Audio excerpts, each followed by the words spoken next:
recording this video because I wanted to, kind of demonstrate what people are doing when they actually enter your email list. A lot of people will overcomplicate this, and a lot of people just don't understand how simple it is to actually, understand who is actually coming through your email list and what they're actually doing kind of through your ecosystem within your actual Klaviyo flows.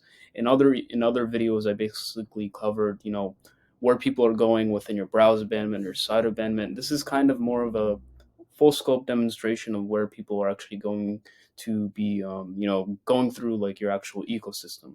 So this is going to be very, very simple to understand. So when a customer subscribes, they're basically going to start, going through your actual ecosystem. So this is kind of where the flows come in. The first flow that they go through, or the one that they should go through, is the welcome series. So typically this is set out as like when somebody subscribes, they've placed order 0 times since starting this flow. So basically they've just entered your email list and they haven't actually made a purchase ever. Essentially, they're going to start this flow. So without this actual flow, you don't have a way to properly welcome people into your actual, email list. So this is kind of what we do with this welcome flow. It's the first welcome flow to actually, make that first impression. Now this can go however you'd like it in terms of time delays and content, but typically within the content of these emails, as like I said, we want to actually make a really good impression, on these actual people who just entered your email list.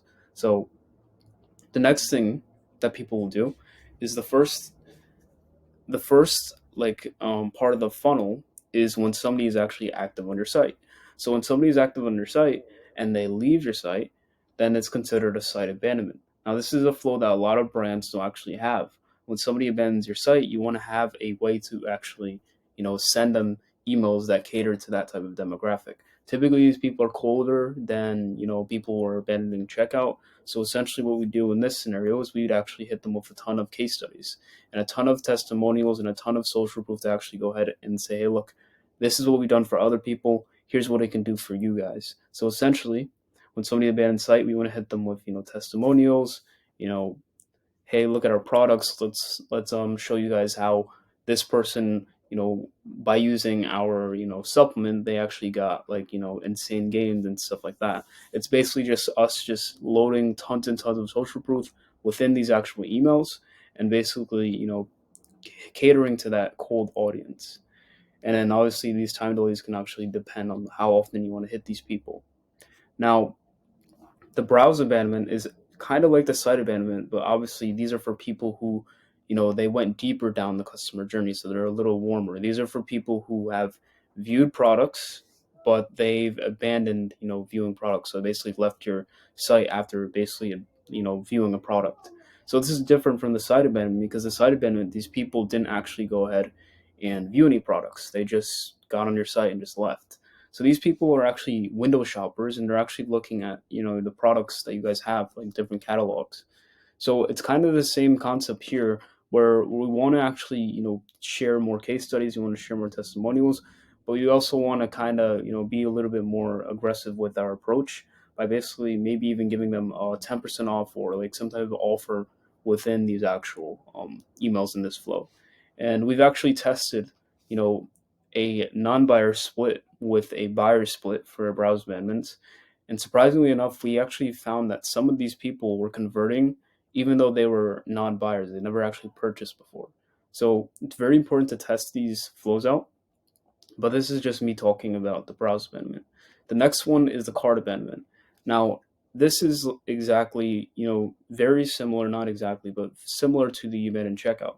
So the abandoned checkout and the abandoned cart are different because when somebody goes to your site and, adds to their cart, they can actually leave. Like they don't have to actually go to the actual final abandoned checkout section. So that's where like the shipping info is. That's where the cart, like where they enter their credit card. In this section, people are just like, they're just in the cart section. So they're basically just, they just added to cart and now they're just looking at their cart. So with these emails, we want to actually send them, we want to send them like information about shipping. We want to send them information about, more testimonials. We want to send them potentially, this is kind of where most brands actually send an offer. So like a 10% off, 20% off to actually go ahead and recover these people. And they typically like to put it like towards the end You can always test it at the beginning. You can always test it like towards the end. It's really up to testing. But in this scenario, these people are they added to cart, but they left their cart. Now, for the abandoned checkout, these are for people who are literally about to make a purchase. Like they're literally on the brink. They have their credit card in their hand and they're ready to actually make a purchase, but for some reason they didn't actually make that purchase. So our job is basically to dig into kind of the different things that, you know, what would make somebody abandon their checkout? What would make somebody stop like right at the last minute? So basically we share more testimonials, we share shipping info, we share more about different products. We want to make sure that we're kind of understanding our customer. Like every customer is different. We want to understand like why would somebody go ahead and abandon their checkout right here. Now, post purchase is basically where you actually successfully converted a customer. So when somebody goes ahead and they make a purchase, so we basically go ahead and if we converted them anytime throughout this section, they'll go ahead and go through this post purchase flow. So when somebody places an order and they cancel the order 0 times since starting, they will go ahead and go through this flow. A lot of brands actually don't include the canceled order section right here. The reason why we include it is because when somebody places an order, before we send them like, placed order or like post purchase emails, we want to make sure that they actually, are actually going to receive that order. So we want the people who have canceled the order to like, not get these type of emails because they canceled the order. It just wouldn't make sense. So these emails are basically, we want to hedge against buyer's remorse. So what that means is we want people to feel satisfied, we want them to feel fulfilled, and we want them to be excited about their orders, not the contrary. So a lot of the times when people like, make a purchase, especially if it's a higher ticket item or a higher average order value, we want to make sure that the people who go ahead and place an order don't feel that remorse because that's kind of what entices somebody to maybe even cancel or ask for a refund. We don't want them to be thinking these negative thoughts when they place an order. So what we do here is we go ahead and we say, "Hey, look, we're glad you made a purchase with us. Here's what you can expect when you actually get your order. Here's the time that's typically like when we actually ship. Here's the time when you can expect to be delivered." We want to basically hedge against any worries or concerns that they may have and kind of answer any questions that they might be thinking within these actual emails. And we do it in such a way that actually makes them, more confident with, their order, but also just not being too like technical about it. So instead of saying something like your shipping's going to be like 3 to 5 days. We want to say like, hey, look, you can expect your shipping within a few days. Here's what you can do instead to actually go ahead and expect that package. So let's just say I don't know, maybe it's if it's a supplement and they need to understand that they should probably take it with food or something like that.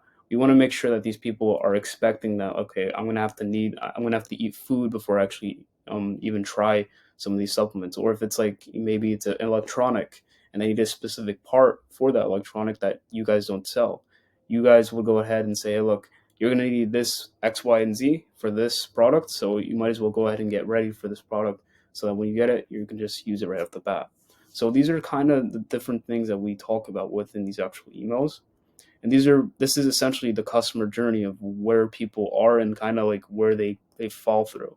So when they enter your email list, they'll go through the welcome series, and then they get warmer, they go to the site abandonment, and then go get to warmer, browse, cart abandonment, checkout. And if they purchase at any point in this section, they'll basically go all the way over here to the post purchase. Now, for the customer win back, this is when somebody places an order and they don't place an order in the past 60, 90 days. You can always test the timing delay here, but we want to make sure that when somebody places an order, they actually come back and make a purchase within a set amount of time, like a set amount of time period. So when somebody goes ahead and they place an order and we don't actually see them after like 3 months, we want to be like, hey, look, you placed an order, we want you back. Here's what we can do to actually, entice in our purchase. So in these emails, that's essentially what we're trying to accomplish.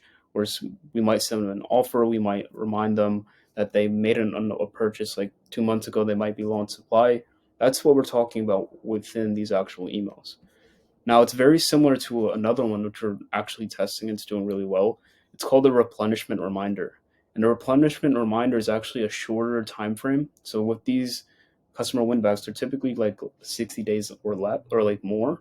With the replenishment, it's like 60 days or less. So essentially what we're doing is after like, maybe like 2 to like maybe 4 weeks or maybe even 30 days or 45 days, we're sending a replenishment reminder to, you know, say, hey, look, basically the same thing we're saying in customer winbacks. Hey, look, you purchased this product X days ago or X weeks ago. You might be running low, so we're gonna go ahead and send you more emails about like replenishing your supply. Now this is very specific because like we work with health brands and skincare companies, stuff like that, as well as other companies as well. So it's gonna depend on how your supply works. Like for example, if you have still supplements, you have to kind of factor in the serving size of like your supplements to see, when somebody would actually run out of that supplement. Where it's like, if you're selling a couch, then it's just going to be very, very, it's going to be very, very unique. So you're going to have to probably do like a longer time frame. For the sunset, this is basically when somebody joins or like they qualify for certain criteria. Now this is kind of the criteria that we've been using.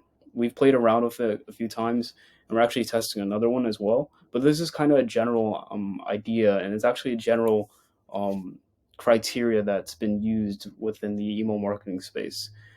I would go ahead and test this out on what criteria you want to actually include for your sunset. But basically, what the sunset is we want to segment people out of our email list who are not actually engaged. So what that means is like, for example, a lot of different ESPs, they'll basically bill you based on how many emails you send, but also how many profiles you have within your account. So for example, Klaviyo is a big one where they actually go ahead and, charge you guys based on how many emails you send, but also how many profiles you have active. So we don't want people who are active that aren't actually active with our brand. So with these type of this type of flow, we can go ahead and segment people based on their inactivity, and that basically allows us to say we sent you tons of emails. We've seen that you're not actually engaging with the brand. We've seen that you haven't placed an order. If they meet all these different criteria, we want to make sure that they're actually segmented out of our email list and suppressed, not deleted, but suppressed. So basically, the suppression is going to allow us to archive these people and their data, but we're not going to delete their data entirely because they might actually come back with us. So an example right here is open email 0 times in the last 9 days and clicked email 0 times in the last 9 days. They've been active on the site 0 times in the last 45 days. They've placed orders 0 times in the last 45 days, and they've received emails at least 10 overall time, and they're not suppressed at all. So they'll basically go through this flow, and typically within this flow, we have a parameter here that says if they opened email or they clicked email, like while being through this flow, then they'll actually get segmented out because they just wouldn't qualify for the flow anymore. But for the people who still go through this flow and they still haven't opened an email or still they haven't clicked an email, then that means that they're really, really just not engaging with our emails. And so as you go through this, they're just not engaging, not engaging, not engaging. Even after meeting the criteria here and here, they'll go ahead and they'll get marked as, maybe we mark them as unengaged. We typically just say unengaged or suppress these people. And essentially what we're doing is we will go ahead and suppress all the people who are tagged at the end of this flow. And again, then they'll basically be suppressed, and then obviously that allows us to clean out the email list. So these are basically all the core different, flows that we have, and the ones that you guys should have within your actual email list. Now, there are brand specific flows and there are different flows that you should be testing and building out so you're constantly innovating within your actual email list. So, for example, the replenishment reminder, you want to have this in place to actually go ahead and test out your customer win back duration. The customer win back is typically 60 to 90 days. The replenishment is more like 30 days or less. So it's worth testing, and I hope you enjoyed this video. Take care and have a good day.